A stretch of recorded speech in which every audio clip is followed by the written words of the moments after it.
The name says gargling oil, but you don't gargle it. So what do you do with it? Let's find out in this episode of Antique Bottle Stories.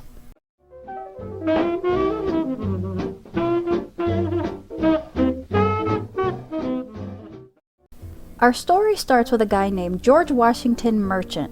He was born over 200 years ago, in 1807. He became a druggist/pharmacist right out of school. So George leaves Boston and he settles in Lockport, New York. It was a busy city and it was near the Erie Canal. So shortly after arriving, he comes upon an opportunity to buy a little drugstore. This is during the cholera epidemic of 1832. It turns out the owners, Richard Torrance and his wife, had just died from cholera. Mr. Torrance's brother, Asher, handled his affairs after he died, and in his paperwork it says that Mr. Torrance hadn't left a will, and what's really sad is that it says the deceased left no widow, no child, no father or mother.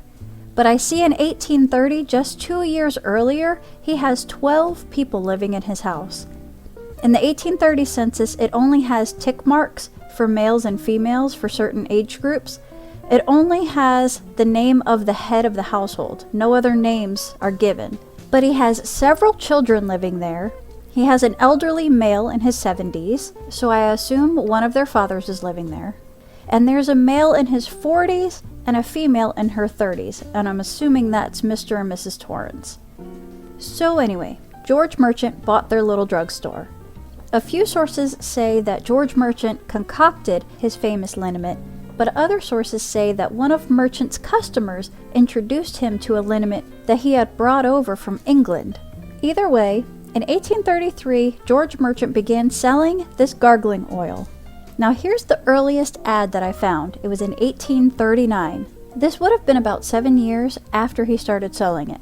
It says, "Having had occasion for the last 3 or 4 years to make use of a considerable quantity of Mr. Merchant's gargling oil, I feel it due to him, and more particularly to all who have the care of horses and cattle, to say that I have found it to be decidedly the best application for all external injuries on animals that I have ever found, and I have also used it with equal success on human flesh." Now, horses and mules were so important to everyday life. They were transportation of people, goods, services. They hauled things. Man and horse worked alongside each other for everything. It was imperative to keep your horse up and running. This liniment suggested that it could help with pretty much anything that was wrong with your horse externally. And most of these things I've never heard of before. I'm sure horse people would probably know some of these, but it looks like it was mostly used for muscle aches and wounds. It seems to have worked pretty well, and as you can imagine, word spread, and soon Merchant needed more space. So this 2-story building was a house originally owned by a Mr. Bacon. Mr. Bacon sold it to George Merchant in 1842, and this is where the gargling oil was manufactured for the next 20 years. There are bottles from this time, and they say, "From the laboratory of G.W. Merchant, chemist," or they say, "G.W. Merchant, chemist" on them, and they are paneled. I thought this was neat. This 1850 ad in the paper says basically to make sure that you're looking for the Merchant's bottle to avoid copycats, and it specifically says to be sure the name George Merchant, Lockport, New York is blown in the side of the bottle and his handwriting over the cork. So when George was 30, he married Anne, and in this census she's called Annie, and they have 4 children. Only 2 lived to adulthood, just barely. One lived to be 26, and the other lived to be 37. Now, 15 years goes by since he started the liniment, and he had sold everything else off and had just been focusing on manufacturing the gargling oil at this point. He has several employees now. One of his employees was named Morris Tucker. Apparently, he's got a little bit of background in business. So, around another 7 years later, George Merchant started to decline in health, and he decided to retire and move to Pennsylvania around 1854, and he sold the business and the property to Morris Tucker. Tucker was born in 1797, so he's 10 years older than George Merchant. Now another guy that worked there was named John Hodge. Now John Hodge was a teenager when he started working there. He continued to study law and business, and eventually he ended up falling in love and marrying Morris Tucker's daughter Ella. So Morris Tucker and John Hodge end up running the company. The M.H. Tucker and Company was incorporated to Merchants Gargling Oil Company in 1858.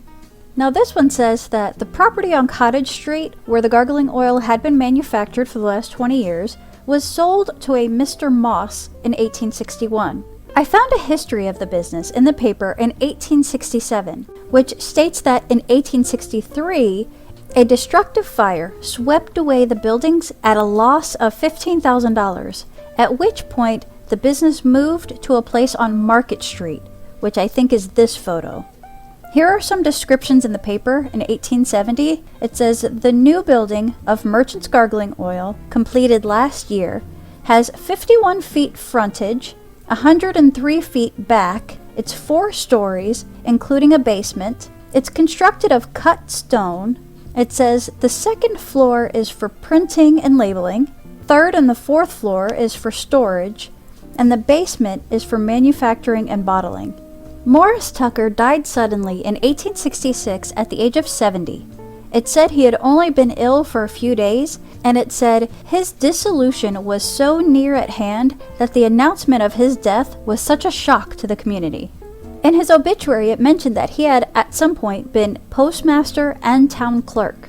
It says, a man of marked peculiarities of character, and for whom all entertained the highest respect. The loss of a man so identified with history and business of our city cannot but make more than a momentary impression upon the minds of our citizens. I just love how they spoke back then. It's so elegant. When Tucker died in 1866, the company was selling in all states, in all countries, and sold about 1 million bottles that year. Let me also mention that the following year, George Merchant died in 1867 at the age of 60. I couldn't find anything in the paper for when he died. So John Hodge took over as president. I assume this is a picture of him. He signed it at the bottom. In the 1870s, other products were introduced, like Merchant's vegetable worm tablets and stomach bitters. Also, in the 1870s, this liniment, like we've seen in other videos regarding liniments in the 1800s, it started being marketed more for humans and animals alike. John Hodge did a lot of advertising, and he really boosted sales. There are a lot of interesting ads, like this one. $1,000 reward for the proof of existence of a better liniment. And he published almanacs, and at some point he even published a songbook. And here's an 1882 ad in the paper, and he signed this one at the bottom as well. John Hodge also erected an opera house in 1872. On opening night, Hamlet was performed in front of a full house. In January 1881, less than 10 years later, there was a fire that cost over $500,000 worth of damage.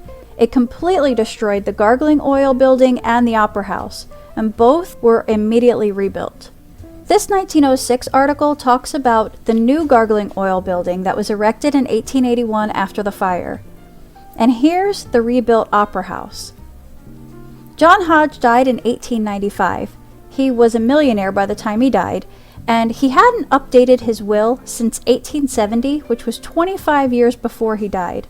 And at the time, he left everything solely to his wife. So the papers talk about how other relatives came to contest the will. I didn't really get into all that, so I don't know who got what, but it drives me nuts when relatives come out of the woodwork with their hands out when people die. People never change, I guess.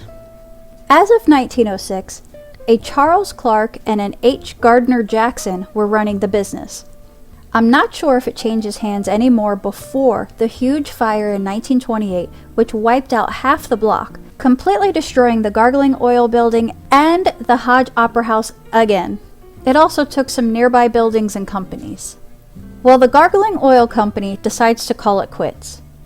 The following year, on the Opera House grounds, the Bewley Building was built, and it still stands. So my bottle is a greenish teal color. It's blown. it would have had a label on it like this one. And I'm really having a hard time finding a photo from a newspaper or something to date this particular bottle.